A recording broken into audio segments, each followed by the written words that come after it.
This is Lesson 6, the last lecture in Track T4. Today we learn how the world's money moves, capital flows, and market seasons. What you'll take away: 1. Money rotates across assets. 2. How to read that rotation on a chart, like the Bitcoin daily on your screen. And 3. The moment all 49 lessons click into one picture. When the Fed cuts rates, capital tends to flood into stocks. When rates rise, money seeks safer harbors. Think of it like water running downhill, always seeking the path of least resistance. Those signals are already sitting in the chart in front of you. Let's find them together. Money has 3 main destinations: stocks, commodities, and bonds or cash. Charts like the Bitcoin daily on screen leave footprints of that capital arriving and leaving. When rates are cheap, usually when growth is strong, money piles into high return assets like stocks and Bitcoin. When rates are expensive, usually when growth slows, it migrates into bonds and cash. Spring, summer, fall, winter, the cycle repeats on its own. On a chart, it becomes obvious. Early in the cycle, high-risk assets like Bitcoin tend to lead. Later in the cycle, that capital exits. Sensing those signals is how you read which season you're in. It's a textbook pattern, but it isn't always exact. You still have to flip through the charts yourself and ask, has this pattern actually repeated over the last several years? Look at the Bitcoin daily on screen, and you'll see the tells. Higher highs, stretches where the trend line steepens, or sudden quiet patches where volatility collapses.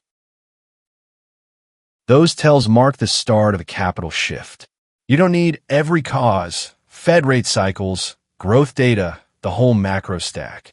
The result left on the chart is enough. Moving averages, trend lines, support, and resistance. Every tool we learned is really asking one question: where's the money heading right now? Once you see that, how you use the tools changes. Don't try to nail the exact price. The goal is to sense when the big flow is turning. Watch the chart and ask, after this signal, what did the market actually do next? The Apple daily on screen follows the same idea. Tech, energy, financials, consumer staples. Each sector takes the lead in a different season. That's sector rotation. Look at the historical pattern. Early cycle. Rates falling, growth expectations rising. Tech and energy names like Apple tend to lead first. Late cycle. Growth fading. Consumer staples companies that sell coffee, milk, and everyday groceries hold up relatively better. To spot it on charts, line up several sector charts side by side. If only tech is rising, that often reads early cycle. If financials are rising with it, that often reads mid-cycle. Watch one ticker alone, and you'll miss the rotation. Every time you open a chart, ask first, which sector is leading right now? That habit is a strong trader's edge. Of course, there are exceptions. Policy shocks or genuine tech breakthroughs can break the cycle. So verify on the chart itself and always ask, is this time different from history? On the Bitcoin daily, you can see how different volatility looks in good times versus bad, like wave height changing with the season.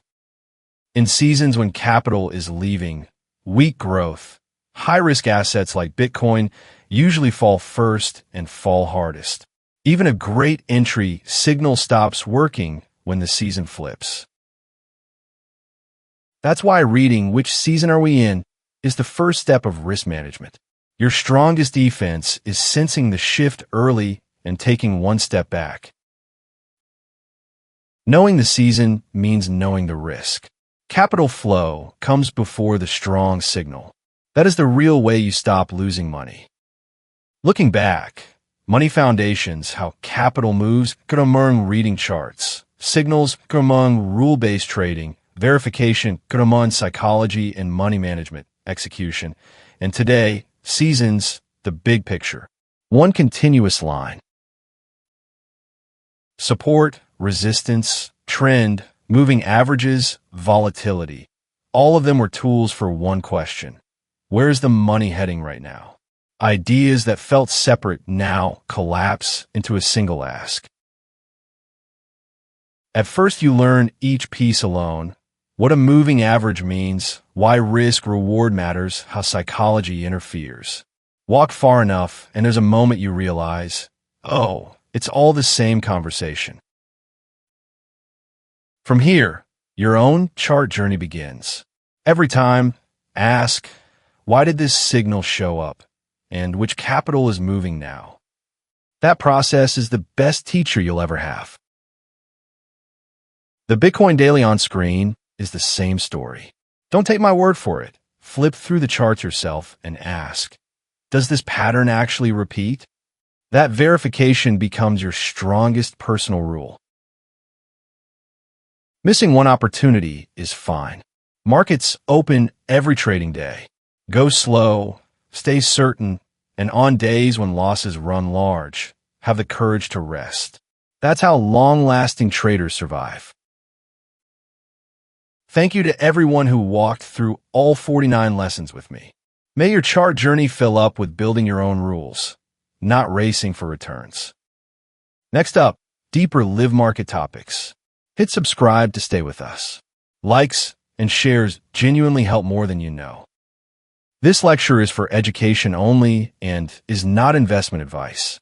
You alone are responsible for every trade you make.